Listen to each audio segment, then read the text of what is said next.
नाज़रीन, आप सबको एक मर्तबा फिर से बहुत बहुत ईद मुबारक। ईद की खुशियाँ मुबारक। और ईद इस दफ़ा मुनफरद अंदाज में मनाई जाएगी। पिछले 2 सालों के अंदर काफ़ी मुश्किलात पेश आईं, ताहम अब पाकिस्तान को और ज़्यादा चैलेंजेस का सामना है और ईद भले खुल खुला के मिली जा सकेगी, लेकिन उसके साथ महंगाई का बोझ, आवाम में एक परेशानी की लहर, मुल्क में सियासी अदम इस्तेहकाम व दीगर मसाइल इस दफ़ा ईद पर अहमियत तलब होंगे। ईद को भी सियासी ईद बना दिया गया है।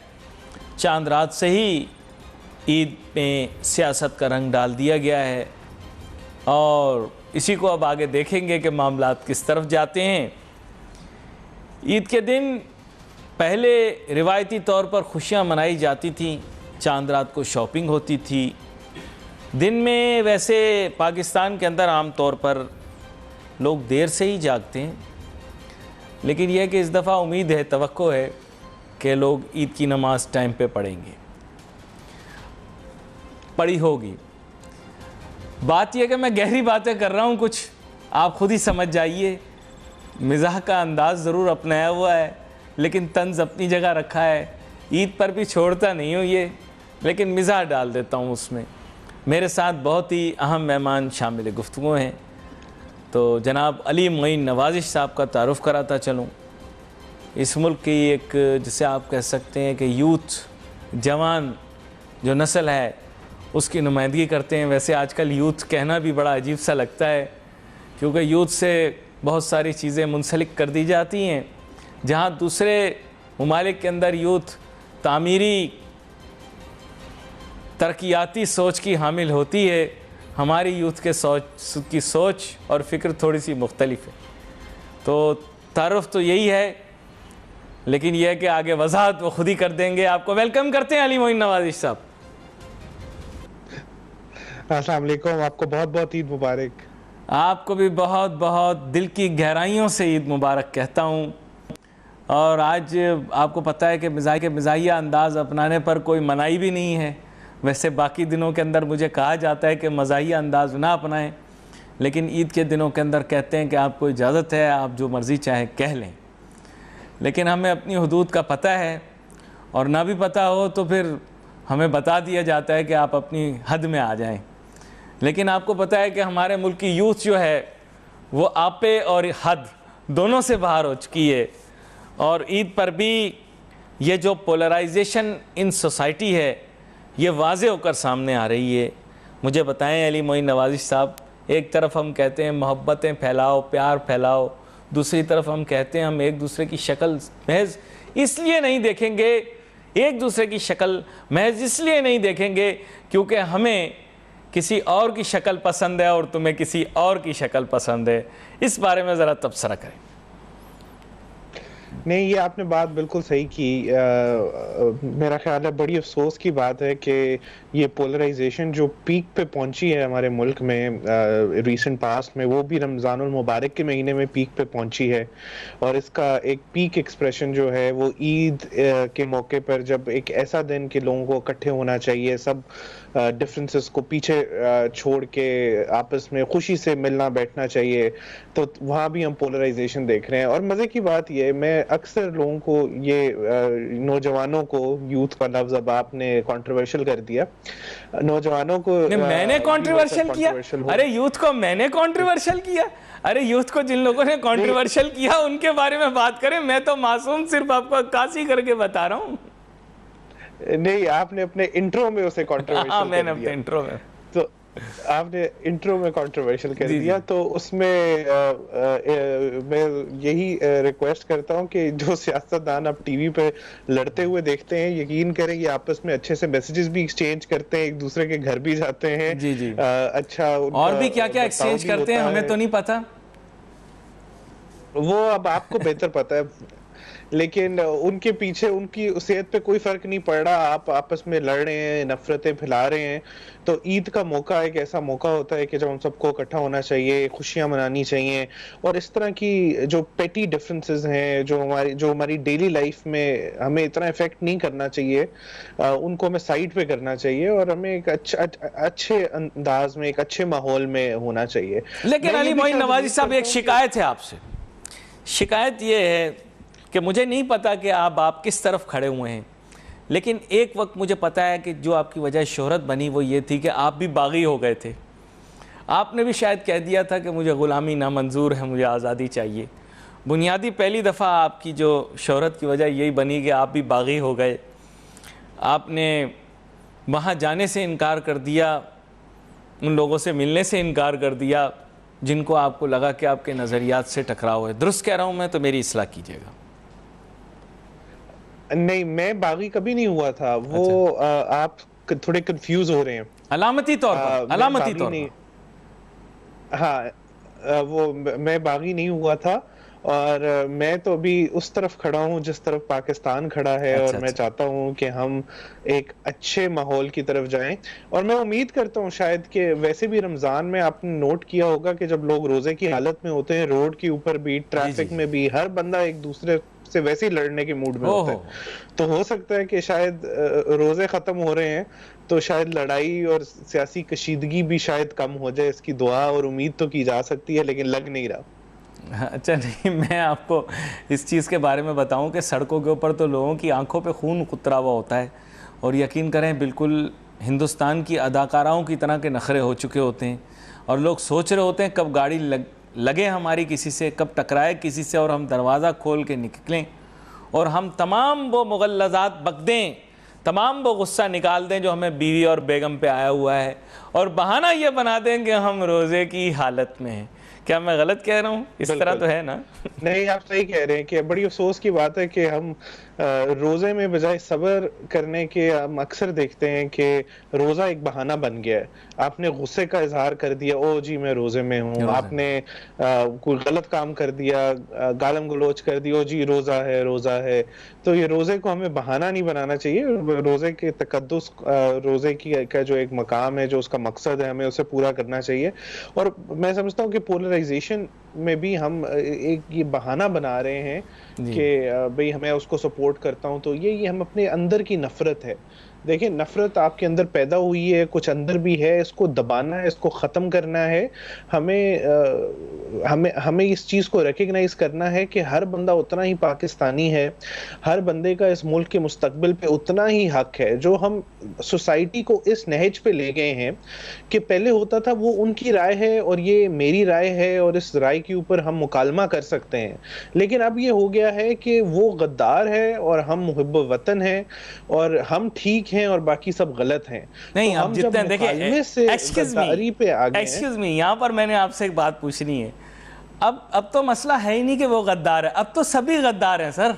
अगर आप देखें तो हर बंदा जो अभी या हुकूमत में है या नहीं है, किसी न किसी दौर में उसने या तो गद्दार की गाली सुनी है या दी है।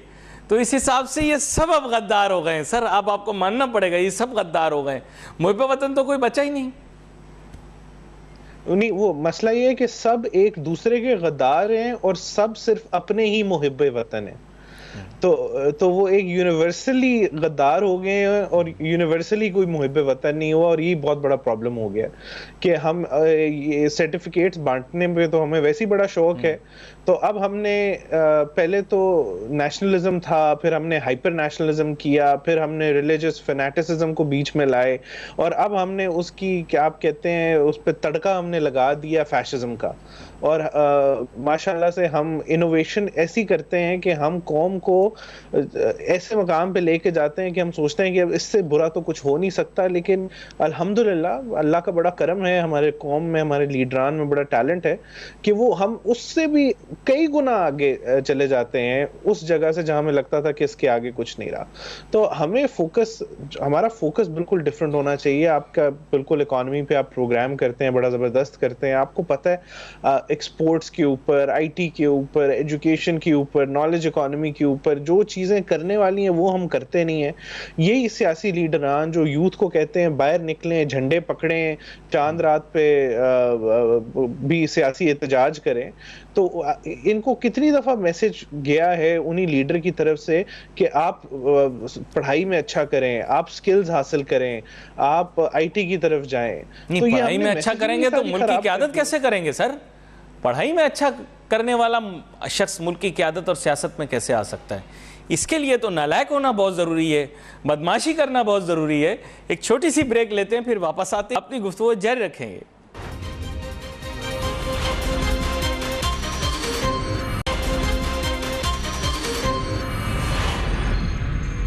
बनेंगे हम, दुनिया का क्या बनेंगे? हम तो बस इस तलाश में रहते हैं कि कहीं कोई जंग होते है, साड़ा कोई रोल आ जावे। नहीं, तो पसूड़ी पा के रखो, पसूड़ी पा के रखनी है, पसूड़ी। हाँ, पसूड़ी पा के रखो, सही बात है। और अनफॉर्चुनेटली बस ये कि इधर से कोई पैसे मिल जाएं, उधर से कोई चंद अरब डॉलर मिल जाएं, ये हमारा नेशनल विजन और नेशनल प्लान है कि बस उधर से चंद अरब डॉलर मिल जाएं, उधर से चंद अरब डॉलर मिल जाएं।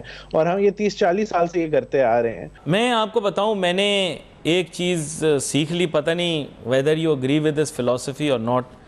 पाकिस्तान के अंदर if you want to be successful, go with the flow.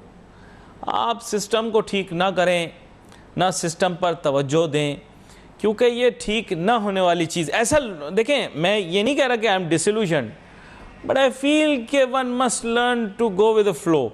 अगर आप पाकिस्तान में हैं तो आप हवा के रुख के ख़िलाफ़ ना जाएं, क्योंकि शायद उसमें नुकसान हो। लेकिन मैं कुछ कह नहीं सकता कि आपकी फ़िलॉसफी इस मुतालिक क्या हो। जी देखें, जो विजनरी चेंजेस है ना, वो बॉटम अप कभी नहीं होती। जो कोर्स करेक्शन होती है वो जनरली टॉप डाउन होती है। कंपनीज के सीईओज होते हैं जो कंपनी को इंस्पिरेशन भी देते हैं और विजन भी देते हैं। बाकी लोगों का काम होता है काम करना। ऑब्वियसली उसमें एडवाइस और इनपुट जरूर होती है और अच्छा सीईओ सबकी एडवाइस और इनपुट लेता है। लेकिन जब तक हम टॉप लेवल के ऊपर एक विजन और एक इंस्पिरेशनल काम नहीं करेंगे, क्योंकि देखिए मुल्क चलाना और कॉर्पोरेट गवर्नेंस काफी सिमिलर है। तो अगर हम जब तक ये नहीं करेंगे, हम अच्छी कॉर्पोरेट गवर्नेंस, अच्छी कॉर्पोरेट स्ट्रैटेजी नहीं लाएंगे तो कंपनी नहीं चलेगी। इसी तरह हम अगर अच्छी नेशनल स्ट्रैटेजी और नेशनल पॉलिसी नहीं लाएंगे, हम एक कौम को इंस्पायर नहीं करेंगे। हमने सबसे बड़ा फेलियर हमारा कौम को इंस्पायर करने में। आप ने जिस तरह ट्रैवल किया, देखा कि वो वहाँ के लोग अपने मुल्क के बारे में इंस्पायर्ड हैं, मेहनत करने के लिए इंस्पायर्ड हैं। हम अभी तक उन घिसे पिटे वो पहाड़ और वो दरिया और वो 4 मौसम से हम बाहर नहीं निकलते। भाई 4 मौसम होने से क्या दुनिया में इनकलाब आ गया है? या 4 नहीं है, मेरे ख्याल 16 है या 24 है। पहाड़ भी है, दरिया भी है। नहीं, मेरे ख्याल से उसकी गिनती भी थोड़ी आगे पीछे हो गई है। वो कहते हैं अब 4 नहीं है, इससे ज्यादा मौसम होते हैं। मुझे नहीं पता था, अंग्रेज भी परेशान हो गए कि इतने होते हैं भाई मौसम। बस यही तो अलमिया है ना हमारा। हम बस खुश होते हैं कि वो हो, हमने उसको भी परेशान कर दिया, हमने उसे भी परेशान कर दिया, खुद जितने अवजार और परेशान हम होते रहे। हाँ। तो अब देखिए, ये कितनी अफसोस की बात है कि आज ईद पे भी हमें यही बातें करनी पड़ रही हैं, क्योंकि ये इतने अर्जेंट और इतने इंपॉर्टेंट इश्यूज हैं। लोग कहेंगे आप ईद पे भी ये डिस्कशंस। हाँ, ईद नहीं, मैं आपको बता रहा हूँ, इस दफा ईद पे हॉट टॉपिक यही होगा कि हर घर के अंदर जब रिश्तेदार आपस में मिलेंगे तो वो आपस में यही बात करेंगे कि मुल्क का सियासी मुस्तकबिल क्या है, और वो ये जाहिर करेंगे या फिर अपने जो जज्बात हैं उनका खुल के इजहार करेंगे कि वो किस सियासी जमात से वाबस्ता है। और इस पर फिर लड़ाइयाँ भी होंगी, भाई भाई से लड़ पड़ेगा, बाप बेटे से लड़ पड़ेगा, मियाँ बीवी आपस में लड़ पड़ेंगे, रिश्तेदार आपस में लड़ पड़ेंगे, दोस्त अहबाब लड़ेंगे। कैसी प्यारी, मतलब यह है कि ईद के लिए हमने सेटिंग बनाई है कि लोगों को अपनी फ्रस्ट्रेशंस लेट आउट करने का हम उनको मौका देंगे।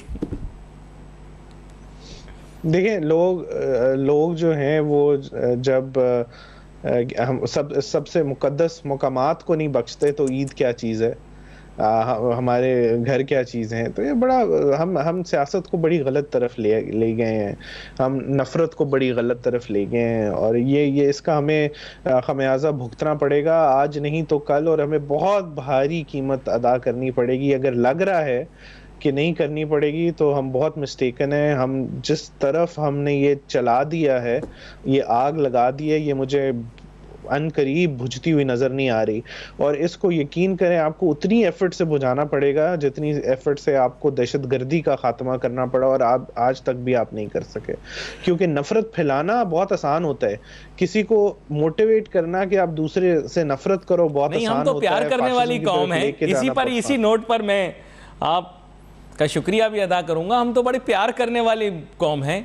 यकीन करें, कोई भी खूबसूरत चेहरा दिख जाए, आप हमारी का इजहार जो है उसके बारे में यकीन कर सकते हैं, क्योंकि हम तो बड़े प्यार करने वाले लोग हैं। किसी की भी खूबसूरत शक्ल देख लें, उससे प्यार हो जाता है, और कुछ अरसे के बाद इतना प्यार हो जाता है कि हम कुछ भी करने के लिए तैयार हो जाते हैं।